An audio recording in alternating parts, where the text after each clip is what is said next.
Hello students and friends, पिछली video हमने chapter 5 का इंट्रोडक्शन कंप्लीट कर लिया था, जिसमें हमने अभिग्रहित एवं अवधारणा जानी थी यूक्लिड जी की। तो आज हम एक्सरसाइज 5.1 शुरू करने जा रहे हैं, तो शुरू करते हैं।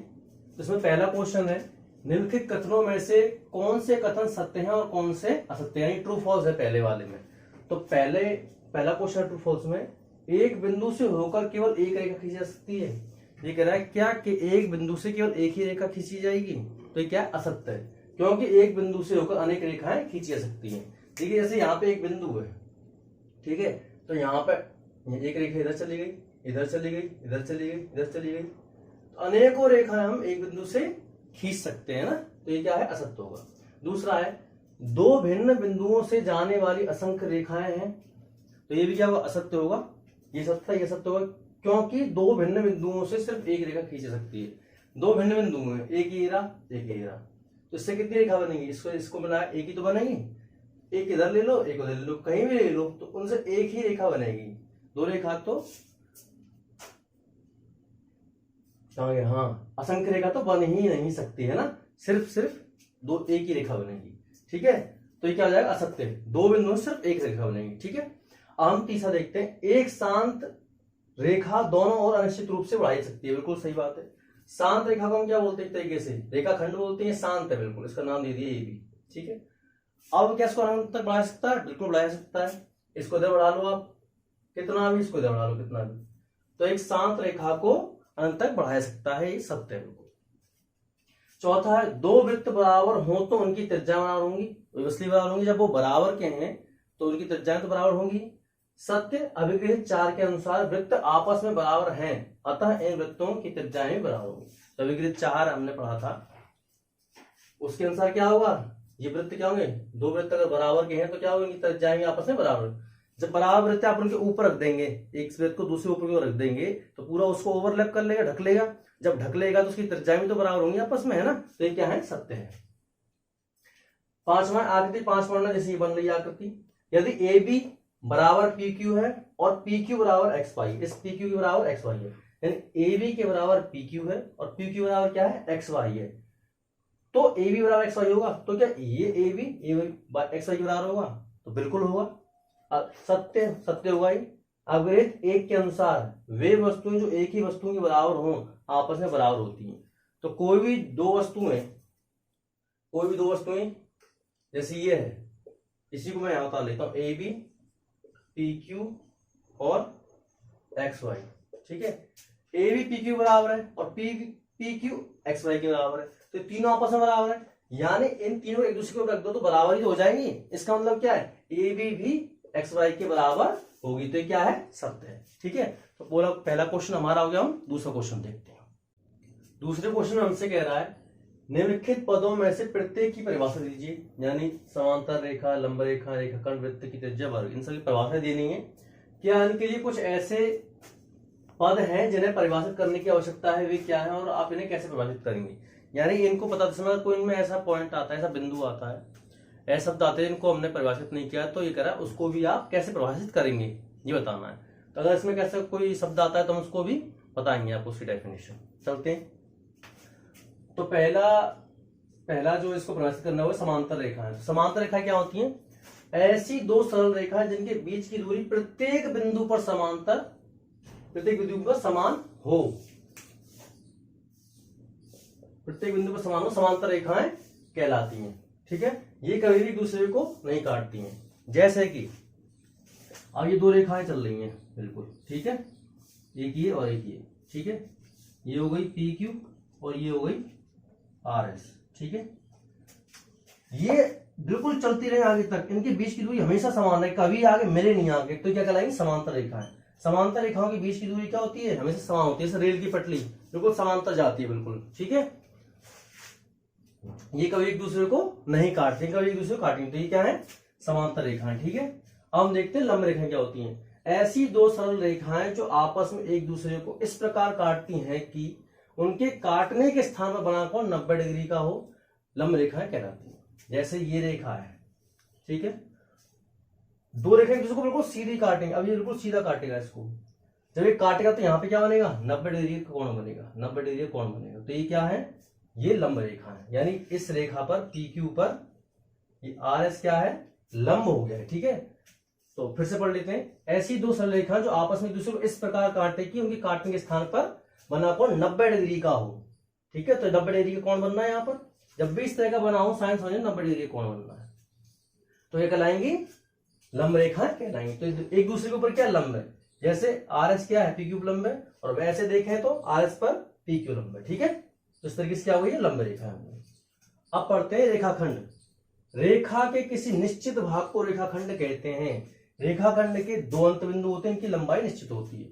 रेखाखंड, रेखा के निश्चित भाग को, मान लीजिए रेखा है, ये रेखा है, ऐसे चल रही है। ठीक है, अभी मैंने पढ़ा भी था। ठीक है, इस तरह चलती जा रही है। हम इसको क्या कर लें, यहां से काट लिया हमने, ये पॉइंट आ गया इस तरीके से। ठीक है, इसका नाम ए भी था, इसके खंड का नाम मैंने पी क्यू दे दिया, तो ये क्या है, यहां पर रुक गया। ठीक है, जो रेखाखंड होगा, सबसे सिंपल बात आप ध्यान रखना कि ये इसमें तीर नहीं लगा होगा, ये इस तरीके से होगा। ठीक है, अगर तीर लग रहा है समझ लो रेखा बन रही है, और तीर नहीं है, बिंदी है बिल्कुल लास्ट में, अंत है, तो क्या है, ये रेखाखंड है। इसके दो अंत बिंदु और इनकी लंबाई क्या होती है, निश्चित होती है, मतलब आगे नहीं बढ़ेंगे, फिक्स रहेंगे ये लंबाई में। ठीक है, तो क्या कहलाएंगे, रेखाखंड कहलाएंगे। हम देखते हैं वृत्त की त्रिज्या। वृत्त के केंद्र से परिधि को मिलाने वाली रेखा को वृत्त की त्रिज्या कहते हैं। वृत्त के केंद्र से हमने एक वृत्त बनाया, ये वृत्त बना लिया।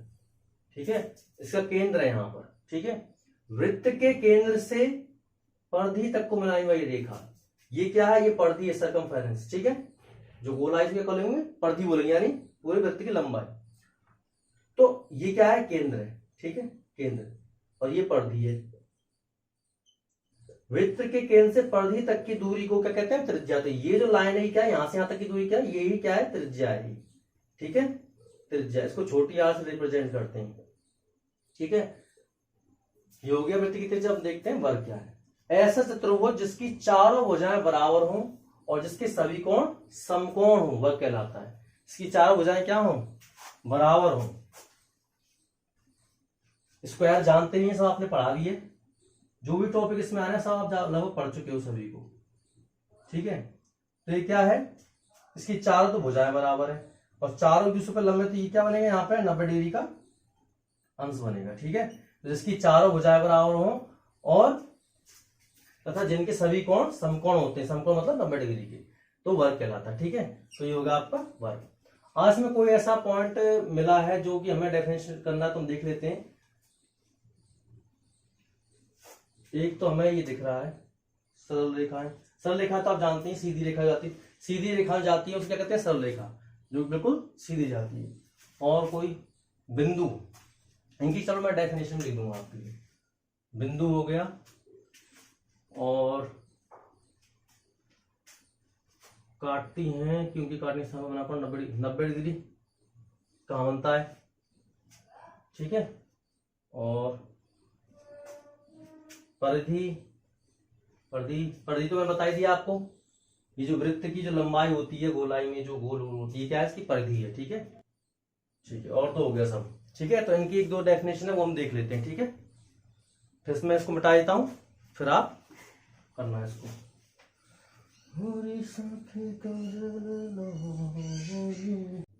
कुछ परिभाषित पद और देख लेते हैं। जैसे चतुर्भुज है, चतुर्भुज क्या होता है, इसकी चार भुजाएं हो, जैसे ये है, ये क्या है, इसकी चार भुजाएं क्या हो गया, चतुर्भुज हो गया। ऐसे बना लो इसको, ये भी क्या चतुर्भुज हो गया। वर्ग भी क्या चतुर्भुज, चाहे आयत हो वर्ग हो, है ना, चार भुजाएं उसकी, वो क्या कहलाएगा, चतुर्भुज कहलाएगा।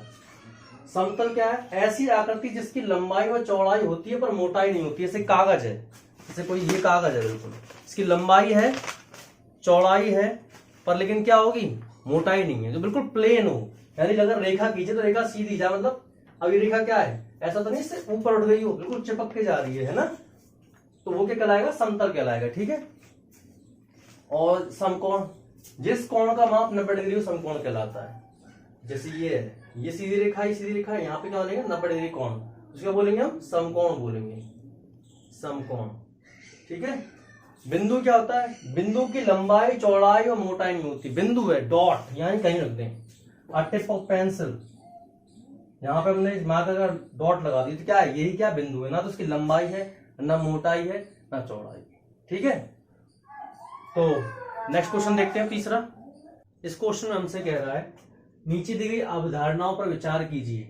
तो पहला इसमें ऑप्शन है, दो भिन्न बिंदु ए व बी दिए रहने पर एक तीसरा बिंदु सी इस प्रकार विद्यमान है जो ए और बी के बीच स्थित होता है। तो ए और बी दो बिंदु है, मान लेते हैं यहां और यहां है, ठीक है, ये बिंदु है, इसके बीच में तीसरा बिंदु ये विद्यमान है। बिल्कुल तो हो सकता है ऐसा, एक दो बिंदु के बीच में तीसरा बिंदु आ सकता है। क्यों आ सकता है कि बिंदु की ना तो लंबाई होती है, ना चौड़ाई होती है, ना मोटाई होती है, ठीक है। बिंदु एक टिप पर रख सकते हैं उसको, ये बिंदु हो गया। अगर यहाँ पे बिल्कुल गैप ना हो, बिल्कुल ए यहाँ और बी यहाँ हो, तब भी इसके बीच में तीसरा बिंदु आ सकता है, ठीक है, तो बिंदु की लंबाई चौड़ाई नहीं हो सकती। तो ये तो हो जाएगा, तो सही बात है। तो दूसरा कह रहा हमसे यहां कम से कम तीन बिंदु विद्यमान है कि वे एक रेखा पर स्थित नहीं है। तो सही कह रहा है कि तीन बिंदु अगर है तो एक रेखा पर स्थित नहीं है, होंगी भी नहीं।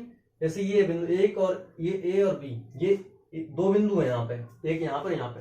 तीसरा बिंदु जो है वो कहाँ, यहाँ मान लेते हैं, ठीक है। तो ये कह रहा है यहाँ कम से कम तीन बिंदु विद्यमान है कि वह एक रेखा पर स्थित नहीं है। तो एक रेखा पर तीन बिंदु आ भी नहीं सकते, ठीक है। यानी कुल मिलाकर कहने का मतलब यह है कि दो बिंदु से एक रेखा बन सकती है, तीन बिंदु से एक रेखा नहीं बन सकती, ये है कहने का मतलब। अब इसमें आगे क्या कह रहा है हमसे, क्या इन अवधारणाओं में कोई अपरिभाषित शब्द है? हाँ, तो दो परिभाषित शब्द है इसमें। हाँ, यहाँ रेखा और बिंदु अपरिभाषित शब्द है उसमें है। फिर हमसे कह रहा है क्या ये अवधारणाएं अविरोधी हैं? तो ये अवधारणाएं अविरोधी तो है नहीं दूसरी, क्योंकि ये अलग बात कह रहा है और ये अलग बात कह रहा है। ये कह रहा है कि दो बिंदु के बीच में एक बिंदु आ सकता है तो आ सकता है। ये कह रहा है कि दो बिंदुओं से तीन बिंदुओं से एक रेखा नहीं बन सकती, है ना, एक रेखा पर स्थित नहीं है तीन बिंदु। तो सही बात है, एक रेखा पर दो बिंदु से बनेगा, तीसरे से बनेगा नहीं। तो इसलिए यहां पे लिख रहा है ये अवधारणाएं दो अलग अलग स्थितियों का वर्णन कर रही हैं। ये पहले ऑप्शन में अलग है और दूसरे ऑप्शन में अलग है, जो एक दूसरे का विरोध नहीं करती हैं। लेकिन फिर तीसरी बात क्या कर रहा है, क्या ये अवधारणाएं अविरोधी हैं? तो जो एक दूसरे का विरोध नहीं करती हैं, इसका ये हो गया आंसर। फिर कह रहा है क्या ये यूक्लिड की अवधारणाओं से प्राप्त होती हैं? लेकिन ये यूक्लिड की अवधारणाओं से प्राप्त नहीं होती हैं, फिर भी ये अभिग्रहित 5.1 का अनुसरण करती हैं, ठीक है। तो 5.1 क्या है? तो दो बिंदुओं से एक ही रेखाएं खींची जा सकती है, ठीक है, ये 5.1 है। तो इसमें आगे क्या लिख रहा है, फिर भी ये अभिग्रहित 5.1 का अनुसरण करती है। फिर तीसरा क्वेश्चन हमारे से कंप्लीट हो गया। हम चौथा क्वेश्चन देखते हैं। चौथे क्वेश्चन हमसे कह रहा है यदि दो बिंदु ए और बी के बीच एक बिंदु सी स्थित है, यानी दो बिंदु हैं, उसके बीच में बिंदु क्या है, सी स्थित है, कि ए बी बराबर ए सी है, तो सिद्ध करना है कि ए सी बराबर हाफ ए बी। तो दो बिंदु में जैसे ये है, यहाँ पे ए है और यहाँ पे बी मान ले, तो बीच में क्या है, सी है, ठीक है।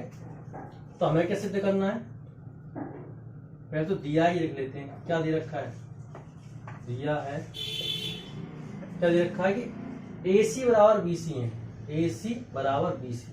तो दो बिंदु के बीच में सी है, तो इसका मतलब क्या है, जो बीच में मध्य बिंदु आएगा तो क्या करे, दोनों बराबर भागों में बांटेगा। तो ये दे रखा है, सिद्ध क्या करना है, सिद्ध करना है ए सी बराबर हो जाएगा हाफ ऑफ ए बी, ठीक है। तो करते हैं इसको हल। तो ए बी बराबर क्या हो जाएगा, ए बी किससे मिलकर बना है, ए सी और बी सी दोनों से। ए बी बराबर ए सी प्लस बी सी, क्योंकि बीच में आ रहा है, बीच में दोनों को बराबर भागों में बांटा, दे रखा है यहाँ पे ए सी बराबर बी सी है, तो दोनों से मिलकर बना है। अब खैर तो बराबर दे रखा है, देखिए बीच में आ तो क्या करें, इसको ये और ये बराबर के हो जाएंगे और इन दोनों को मिलकर बनाएंगे जोड़कर। ये पूरा ए बी है तो ए सी और प्लस बी सी, तभी तो पूरा ए बी बनेगा। तो यहाँ पे ए बराबर क्या जाएगा, ए सी प्लस बी सी। अब ए बी बराबर, क्या मैं इस बी सी की जगह ए सी लिख सकता हूं, ए सी लिख लिया। अब इस बी सी की जगह क्या ए सी लिख सकता हूं मैं, क्योंकि ए सी क्या है, बी सी के बराबर है। यहाँ पे क्या लिख देंगे, ए सी, ब्रैकेट में कर देंगे, यहाँ पे ए बी होगा आई थिंक, ए सी बराबर half of A B, A B है, ए बी, ठीक है, लिख देंगे ब्रैकेट में, क्योंकि AC बराबर BC हमें दे रखा है, ठीक है, इसलिए मैंने लिख दिया। अब AB बराबर क्या हो जाएगा, AC और AC क्या जाएंगे 2AC, ठीक है, और ये क्या जाएगा 2 मल्टीप्लाई में AC के जगह क्या हो जाएगा डिवाइड हो जाएगा, AB बराबर AC। या सो कैसे लिखते हैं हम, AC बराबर, इसको बाहर कर लेंगे हाफ ऑफ AB, इसको ऐसे भी लिख सकते हैं हम, ठीक है। तो यही हमें क्या करना था, सिद्ध करना था, लेके आना था AC बराबर हाफ ऑफ AB, ठीक है। इसको आप ऐसे लिख लो, 1 का मल्टीप्लाई करो AB में तो ये AB हो जाएगा, नीचे 2 लग जाएगा, चाहे इसको ऐसे लिख लो या ऐसे लिख लो, एक ही बात है, ठीक है। तो चौथा क्वेश्चन हमारा हो गया। अब पांचवा क्वेश्चन देखते हैं। पांचवें में हमसे कह रहा है प्रश्न 4 में, ये जो 4 प्रश्न था इसी को देखना है। C रेखाखंड AB का मध्य बिंदु है, तो इसमें AB का मध्य बिंदु क्या था, C था। अभी हमने किया था इसको प्रूफ। तो हमसे कह रहा है C रेखाखंड AB का मध्य बिंदु कहलाता है, सिद्ध कीजिए कि एक रेखाखंड का एक और केवल एक ही मध्य बिंदु हो सकता है। कोई भी एक रेखाखंड है तो उसका एक ही मध्य बिंदु होगा, ये तो हमको पता है, एक ही हो सकता है, तो हो नहीं सकते, लेकिन हमें प्रूफ करके दिखाना है, ठीक है। तो इसमें क्या है, हम एक पॉइंट डी और लेते हैं, इसको भी मानते हैं ये भी क्या है, इसका मध्य बिंदु है। तो पहले लेते हैं ए बी बराबर, ए सी बराबर क्या हो जाएगा हाफ ऑफ ए बी, हमने अभी प्रूफ किया था। अगर हमें ए सी क्या है, इसका ए सी क्या है, ए बी का हाफ है ना, ये इसको हम समीकरण 1 मान लेंगे। अब हम मान लेंगे कि डी भी कोई इसका मध्य बिंदु है, हम मान के चलेंगे, माना डी ए बी का मध्य बिंदु है, एक और मध्य बिंदु हमने मान लिया, ठीक है, मध्य बिंदु है। जब ये मध्य बिंदु है तो AD बराबर क्या हो जाएगा हाफ ऑफ AB, AD भी क्या हो जाएगा AB का आधा हो जाएगा। जब इसको मध्य बिंदु मानेंगे तो AB को आधे में बांट देगा ना, इस पूरे AB को आधे में बांट देगा, इसलिए मैंने आधा लगा दिया। तो इसको समीकरण 2 मान लिया, ठीक है। अब समीकरण 1 व 2 से, समीकरण 1 व 2 से हम देखेंगे कि इसके AC बराबर हाफ ऑफ AB है और AD बराबर भी हाफ ऑफ AB है, तो इसके दायां पक्ष बराबर तो बायां पक्ष भी क्या हो जाएगा बराबर हो जाएगा। तो AC बराबर क्या हो जाएगा AD हो जाएगा, AC बराबर हो जाएगा क्या हो जाएगा AD हो जाएगा। इसका मतलब क्या है, जब AC AD के बराबर हो गया, इसका मतलब क्या है, ये जो D पॉइंट है ये भी कहां आ रहा होगा, इसी के ऊपर आ रहा होगा D पॉइंट। इसका मतलब क्या है, C व D, C व D क्या हो जाएंगे संपाती हो जाएंगे। संपाती मतलब एक ही जगह पे आ रहे हैं, एक ही पॉइंट पे संपात में। इसका मतलब क्या हो गया, अतः हम लिख देंगे, अतः एक रेखाखंड का केवल एक ही मध्य बिंदु हो सकता है। अतः एक रेखाखंड का जब संपाती होगा, इसका मतलब क्या है कि एक ही जगह पे, यानी एक ही मध्य बिंदु, इसका डी इसी जगह पे आ रहा है, ठीक है। अतः एक रेखाखंड का केवल एक ही मध्य बिंदु हो सकता है, हो सकता है, ठीक है। उस तरीके से हमारा 5वां क्वेश्चन कंप्लीट हो गया। हम छठा क्वेश्चन देखते हैं। छठे क्वेश्चन में हमसे कह रहा है आकृति 5.10, ये किताब में 5.10 आकृति है, यदि AC बराबर BD है, यानी AC ये वाला बराबर क्या है BD दे रखा है हमें, ये दोनों बराबर के दे रखे हैं, तो सिद्ध क्या करना है हमें, सिद्ध हमें क्या करना है AB बराबर CD, यानी AB बराबर CD। जो हमें दे रखा पहले वो लिख लेते हैं, दिया है क्या दे रखा है AC बराबर BD, और सिद्ध क्या करना है, सिद्ध करना है AB बराबर CD।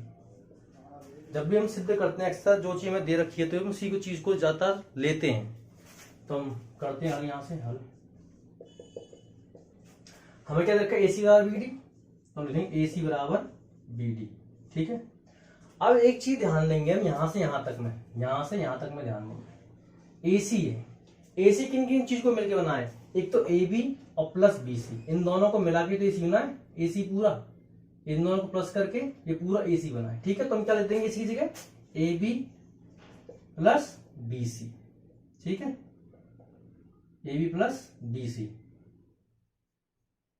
यानी जो पूरा AC है AB को और BC को मिलकर तो बना है प्लस करके, तो क्या जाएगा AB प्लस BC बराबर। अब BD को देखेंगे, अब इसको भूल जाएंगे, देखेंगे BD को, यानी यहां से यहां तक। अब ये जो BD है ये किसको मिलकर बना है, एक तो BC ये वाला प्लस CD, तब ये क्या बना पूरा BD बना है। तो इस पर लिख देंगे BC और प्लस CD, ठीक है।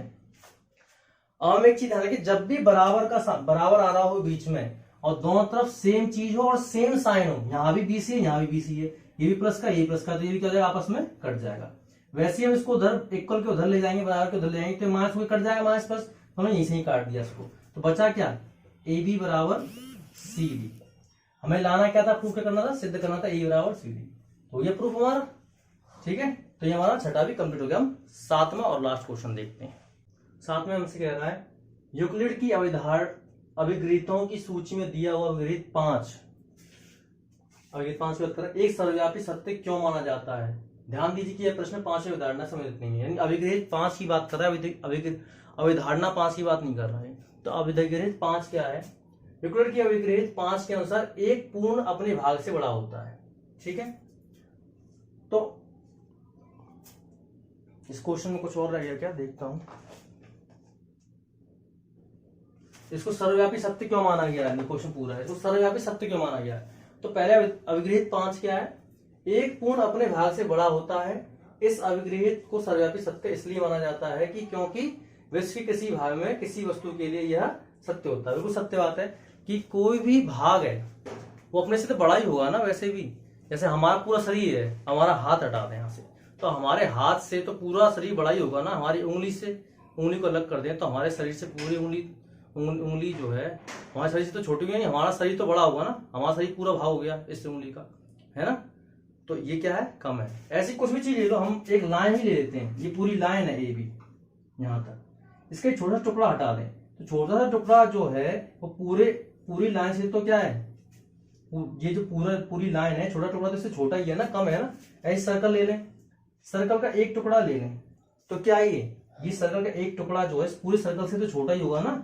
तो वही कहने का मतलब यहाँ पे कि एक पूर्ण अपने भाग से बड़ा होता है। तो ये पूर्ण जो है, पूर्ण सर्कल है अपने भाग से क्या बड़ा है, ऐसे हमारा पूर्ण शरीर अपने हाथ से क्या बड़ा है, ऐसी पूरी लाइन है अपने हाथ से, अपने इससे इस छोटे टुकड़े से क्या है, बड़ी है। तो ये बिल्कुल सर्वव्यापी सत्य है।